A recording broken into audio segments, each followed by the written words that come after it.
YouTube. This is your boy, Richboywayne, aka the Specialist of Opportunity. And in today's video, we're going to be talking about the top 5 credit cards for people straight out of bankruptcy. So let's go ahead and dive into it.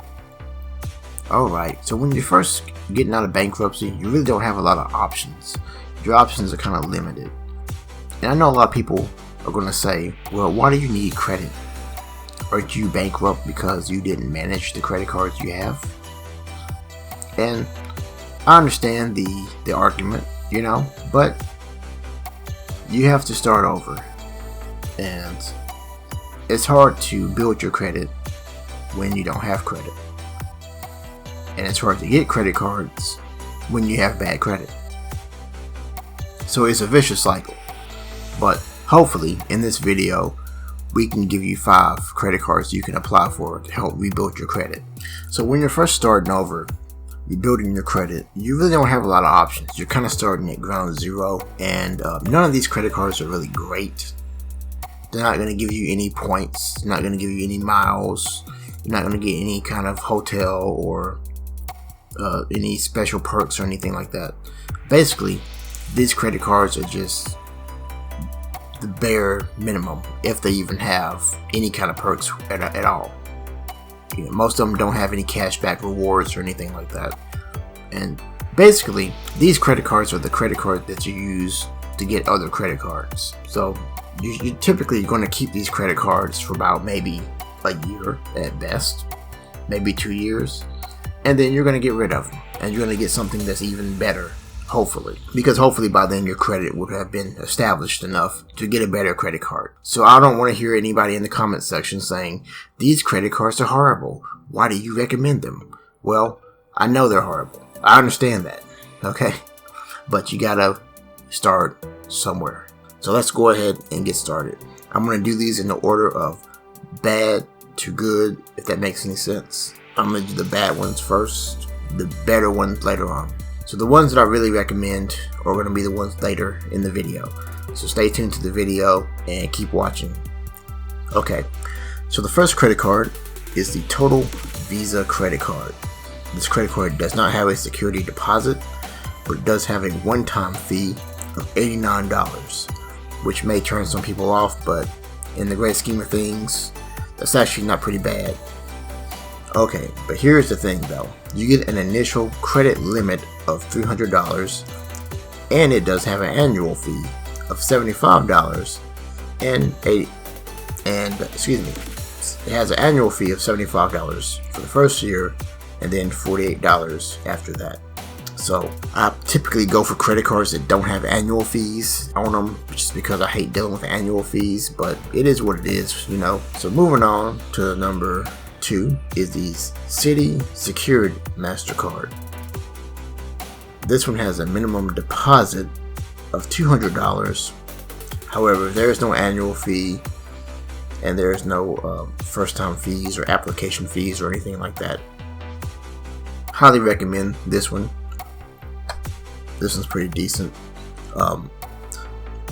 Second one that I do recommend, third one that I recommend is going to be the Capital One Secured MasterCard. This one does have a minimum deposit depending on your credit, and it can be anywhere from $49 to $200 depending on your credit score and other factors. It doesn't really say what those other factors are, but pretty sure it has something to do with your credit history. This one doesn't have an annual fee, and you typically only get a credit limit of $200. But they say that if you make payments on time and blah blah blah blah blah, it was okay. It wasn't the best card I had, but it was pretty decent. The other one that I recommend is the Capital One Platinum card. Now, if your credit isn't too bad, this is the one I would go for.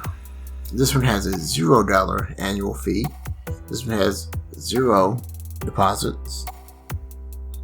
And this card has no application fees.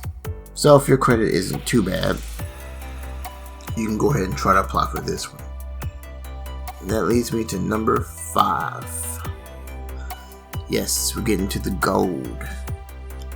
And that is self-lender. Now, I know a lot of people are going to say that self-lender isn't really a credit card, but just hear me out. Hear me out here.